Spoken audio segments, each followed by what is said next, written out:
Welcome to the Old Time Radio Superman Show from Boise, Idaho. This is your host, Adam Graham. Got a comment? Email me, adam@adamsweb.us. Cast your vote for the show on Podcast Alley. And as always, remember to check out Laser and Sword magazine, laserandsword.com. All right, well, we have an email. David Matabias said, I just had to comment on the current Superman. I'm savoring the irony that the storyline is about the Crooked Oil Association, while the real world headlines are all about BP in the Gulf of Mexico. Life imitates art, eh? But the kicker was in episode 4 when I realized that the gentleman in charge of the whole scheme is named Cheney. I know we're differently winged on the political spectrum, but this was just too much.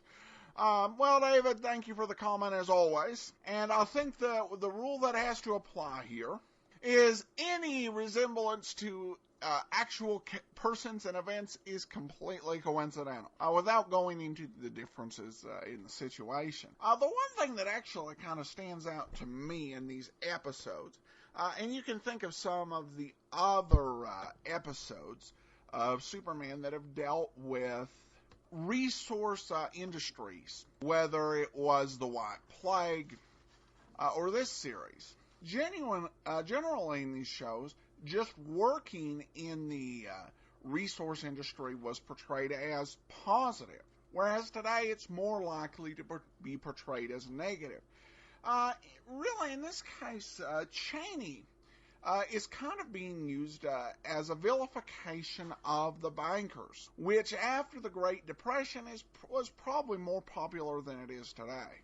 All right, well, I guess that's about all. We'll go ahead and we'll follow the same format as we did on last week's show, so I won't be back until after Wednesday's show. So let's go ahead and we will take a listen to the Crooked Oil Association Part 6 and then Part 7, and you'll hear me after Part 7.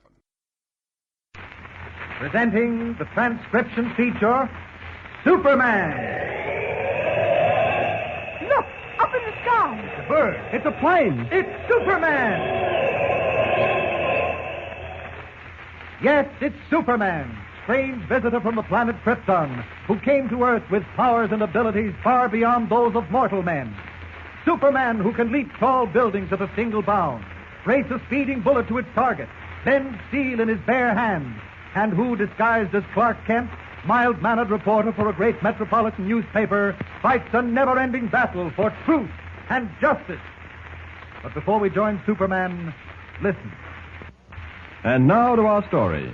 When Clark Kent, Jimmy Olsen, and Tumbleweed Jones found their Indian friend Comanche Joe dead from bullet wounds, all else was forgotten.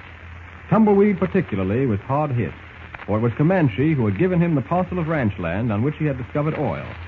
But now the generous, lovable Indian was dead. Darkness has fallen, and Kent, Jimmy, and Tumbleweed are eating a late supper at the ranch house. Not a word has been spoken. Suddenly, Kent looks up and breaks the silence. You haven't eaten a thing, Tumbleweed. Tumbleweed. Huh? Oh, sorry, I didn't catch what you said, Mr. Kent. Hadn't you better eat something? A small piece of this beef, it's delicious. I got no stomach for eating. But you go right ahead. You and Jimmy pile in and help yourselves.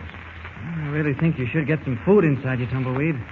I know exactly how you feel, but you can't know, Mr. Kent. It'll be a long time before I forget how old Comanche looked laying there in that clump of sage. I never had nobody like Comanche, Mr. Kent. I came to him raw as a hide-off in a bull moose, and he took me, and he did. Taught me all I know about roping, branding, and herding cattle. He didn't come no better than Comanche Joe. Nowhere.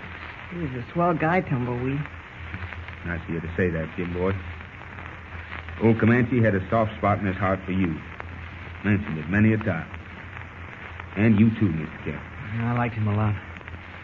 Incidentally, I wired Perry White and told him what happened. He and Comanche were old friends.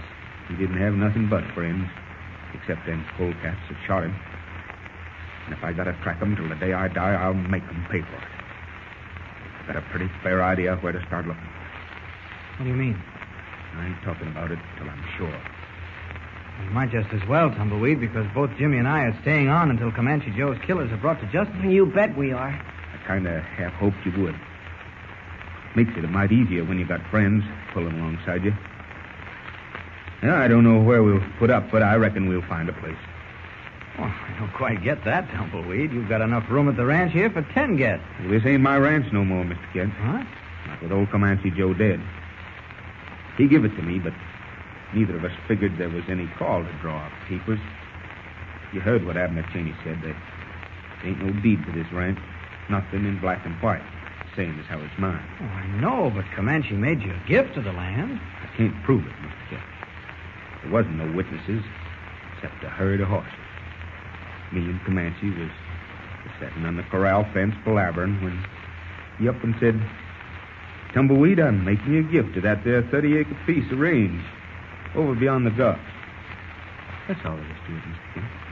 No deeds, no papers, no nothing. Well, what happens to the ranch now? Who gets it? The Comanche tribe. Oh, is the old chief still alive, Comanche's father? Yeah. He's spry as a yarrow. Well, I'm sure if you went to him and told him his son gave you this ranch, he'd understand. Wouldn't do no good, Mr. Kent. The chief might think kindly about it, but the tribe's got the final say. And they ain't forgotten how white men treated them when this part of the country come to be settled. They ain't getting rid of no land if they can help it. Yeah, you see, Jimmy, there's a lesson in that. If the white man had treated the Indian as he should have, the feeling between them might have been entirely different. Oh, but Tumbleweed, you can't give up without a fight. It was Comanche Joe's intention that you have the ranch. It don't matter much, Mr. Kent. What does matter is making the ornery hombres what done Comanche in pay for it. That's all I care about. You said a while back that you had a pretty good idea of who was responsible. I wonder whether we're thinking about the same man. The way I figure it, Abner Cheney's hands ain't so clean. I think you're right, Tumbleweed. Cheney tried to force you to use his pipeline to get your oil to the refinery. The chances are he was responsible for having your tank truck shot full of bullet holes. When that didn't stop you, he somehow discovered that no formal bill of sale or deed existed on the transfer of this ranch from Comanche Joe to you. I didn't get that far in my figuring. It seems simple enough. And you reckon Cheney did Comanche in? Well, not Cheney himself, but some of his henchmen. You see, in order to make good his accusation that you borrowed money from his bank when you didn't own this ranch, he had to get Comanche Joe out of the way because Comanche would have scotched that fast. You follow me? Yeah. So they up and shot old Comanche so he couldn't set things straight. I don't think they killed him in cold blood, Tumbleweed. They probably figured on keeping him under cover for a few days, but he put up a fight and, well, you know the rest. If that's how it sets, Mr. Kent, cold blood or no cold blood, I got a steel-tipped arrow for every hombre had a hand in it. I hear a car driving in. I'll take a look through the window. Who is it, Jimmy? 2 men. They're coming toward the house. Who are they? I can't tell yet.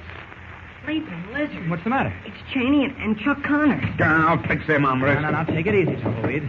Let's have a talk with them. Talking ain't going to get you no place. There's only one kind of palaver they understand.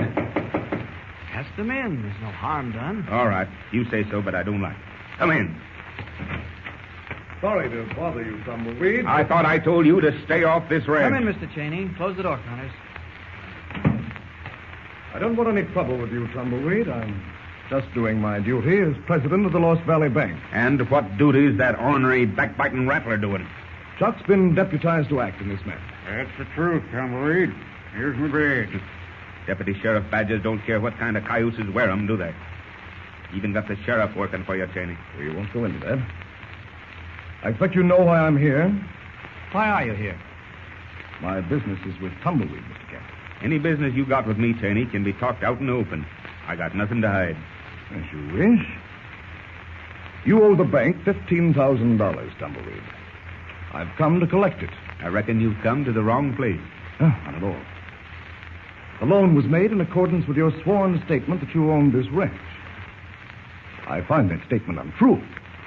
And unless you're prepared to repay the loan at once, I'll have to ask Chuck Connors to arrest you for obtaining money on a false pretense. Reckon he's man enough? I got you covered, Tumbleweed. Don't try nothing. Put that gun up, Connors. I'd much prefer that you didn't interfere, Mr. Kent. This matter doesn't concern you. On the contrary, it does very much. You know as well as I do that Comanche Joe gave Tumbleweed this ranch, but neglected to file a formal transfer of deed. All I know, Mr. Kent, is what I see in the county clerk's office. There is no record of change of ownership of this 30-acre parcel. And now that Comanche Joe is dead... You're ready to take advantage of the situation. My time is valuable. Have you the money, Tumbleweed? No, and if I did have it, you wouldn't see one red cent of it. Arrest him, Chuck. You better come along quiet, Tumbleweed. What's come over you, Chuck? Got the dry heaves? Your hand's shaking. I've got a right to arrest you, Tumbleweed. I've been deputized. It'll take more than a badge to convince me of that. I demand that you arrest him, Connors. You go to hoist your hands, Tumbleweed? Don't do it. He's yellow. Jimmy. Smacking the bullseye, Jim boy. Yellow as a pumpkin. You realize, of course, that it's a crime to resist an officer? Tumbleweed isn't resisting. He's going along. You gone plumb loco, Mr. Kent? No, I think Mr. Cheney has a perfect legal right to demand your arrest. Exactly. Mr. Kent, you know Comanche give me the ranch free and clear. Yes, I do. But until such time as you can prove it, Mr. Cheney is entitled to protection. Well, how am I going to prove it with old Comanche stone dead, shot down by Cheney and his rattlers? What are you talking about? I reckon you know, but it don't bother you none. Polecat's got no feeling, just smell. I have no intention of listening to your insults. Are you coming along peaceably, or will we be forced to use other methods? You better go, Tumbleweed. You mean that, Mr. Kent? Yes, I'm afraid so. Well, all I got to say is the law's kind of twisted up if a hombre who ain't done nothing gets himself hauled off to jail. You won't be there long, Tumbleweed. That ain't the idea. It's going bothers me, but I reckon if you say I got to, I got to. All right, Chuck. Holster your gun afore it gets you into trouble. I'm a-going peaceable. So long, Tumbleweed. Don't take it so hard, Jim. Old Tumbleweed won't be gone long, and when I get back, I'll mix you up a mess of fudge, the like of which you never tasted before. Okay, I'll be waiting. I'll see you in the morning, Tumbleweed. Hold on a minute. There's one thing I got to state before we pull stakes. I'm letting myself get arrested only because Mr. Kent here says it's the law. You savvy? If he didn't, no gun-toting, sway-back critter'd get me to move. I think we've had enough big talk. That ain't big talk, Cheney. Just remember it. Well, so long, Jim. Keep your mouth watered up for that there fudge. So long, Tumbleweed. You first, Tumbleweed, and don't try nothing. It's them your teeth I hear rattling, Chuck. So long, Jim. So long, Mr. Kent. Goodbye, Tumbleweed. See you in the morning. Jimmy, what's the matter? I don't know. Everything seems to be going wrong. First Comanche Joe gets shot, and then poor Tumbleweed's arrested. Isn't there anything we can do? Well, I was going to pack you off to bed, but since you're so troubled, maybe you'd better ride along with me. Right? Where to? To the Comanche Indian reservation. We'll wait until they drive off. Your pony and the pinto I was riding are still saddled, aren't they? I think so, but what are you going to do with the reservation? Talk things over with Comanche Joe's father, the chief.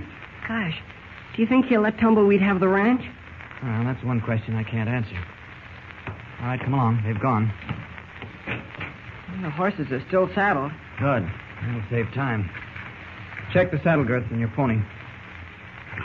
They're tight. Okay, then let's go. There. Which way is the reservation? Due east. Just follow me. You all set? Yep. Okay. Go, boy. Yeah, soldier. Yeah. Heading for the Indian reservation, Clark Kent's plan is to convince the aged chief that Tumbleweed Jones has every right to the ranch given him by Comanche Joe. But it's not going to be so easy.